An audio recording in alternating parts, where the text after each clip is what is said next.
ওরে বাবারে, মাথা ঘুরায়, শরীর দুর্বল লাগে, একটু কাজ করলে হাঁপায় যায়, পায়ে পায়ে বাড়ি লাগে। এইটা বেডি মানুষের নিত্যদিন। বেশিরভাগ মানুষের এই সমস্যা।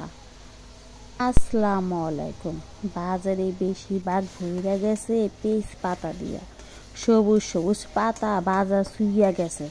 টাকা দিয়া জিনিস কিনু, ফেলামুকে টাকার কি কোনো দাম নাই? কুটাঙ্গি দেখায়া কাজ নাই। আর সাথে দিমো একখানা গাজর আর একখানা আলু, সুন্দর করে কিরকির করে কাহিটা নিছি। এমনি রান্না খালে পেঁচ পাতা আমনে মুখে গালে লাগিয়া থাকবো।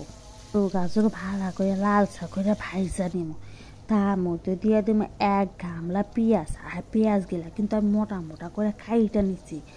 আর এর মধ্যে দিয়ে দিব ছোটো ছোটো গুঁড়া চিংড়ি, যা বাঁচতে কষ্ট, খাইতে যে মজা গুঁড়া চিংড়ি। এদি আমি কিছুক্ষণ ভাজা ভাজা করে নিব। জানেনি তো, ভাজা ভাজা না করলে কিন্তু গন্ধ করে চিংড়ি মাছের একটা। ভাজা ভাজা করে নিলে গন্ধটা থাকে না। এর মধ্যে দিয়ে দেবো একটুখানি পানিটা দেওয়ার পরে দিয়ে দেবো একটুখানি লবণ, এর লগে দিয়ে দেবো একটুখানি হলুদের গুঁড়া আর একটুখানি মরিচের গুঁড়া। না দিলে কিন্তু মজা লাগবো না।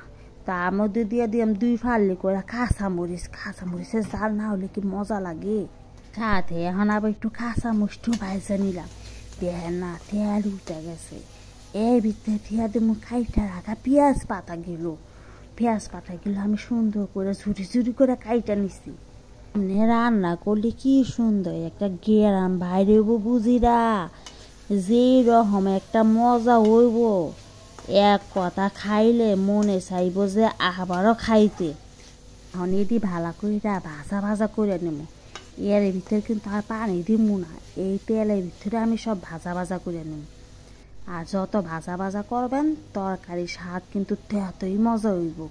আর এইরকম ভাজি স্টাইল কইরা খাইলে আপনি সাদা ভাত, পোলাও, রুটি দিয়া খুদাও কিন্তু খাইতে পারবেন ডায়েট হিসাবে। আমরা আবার বেশিরভাগ ডায়েটই করি, ডায়েটের চারেই রাখতে পারি এই খাবারটা। এটা কিন্তু অতুলনীয় স্বাদ হইছে। ভাজা ভাজা হয়ে গেছে, এর উপরে দিয়া দিমু ধনিয়া পাতা না দিলে কি তরকারি ঘেরান কয়? আর ঘেরানে যদি না বাড়ায় তাহলে কি এর ভাজা পোড়া করলাম বুঝিরা কন তো দেখি। এর মধ্যে ধনিয়া পাতা দিয়ে আর একটু লাড়াছাড়া করে নিমু। তা কথা কইলে মাইসে কবি এই বেটি কি পাগল নি? আরে না গো বুঝিরা, পাগল না। রান্না যেমনে স্বাদ হইব, যেমনে মজা হইব, অমনই তো রান্দা খাইবেন। আপনারা এমনি রান্দা খায়া দেখেন, 1 প্লেটের জায়গায় 2 প্লেট ভাত খাইতে পারবেন।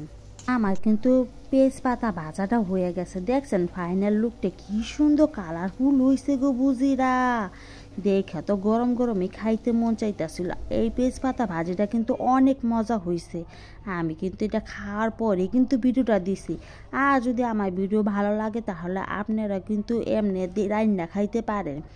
আর লাইক শেয়ার দিয়ে আমার পাশে থাকবেন। যদি কোনো ভুল করতে থাকে অবশ্যই কিন্তু আমার দৃষ্টিতে দেখবেন। আজকে এই পর্যন্ত, আল্লাহ হাফেজ।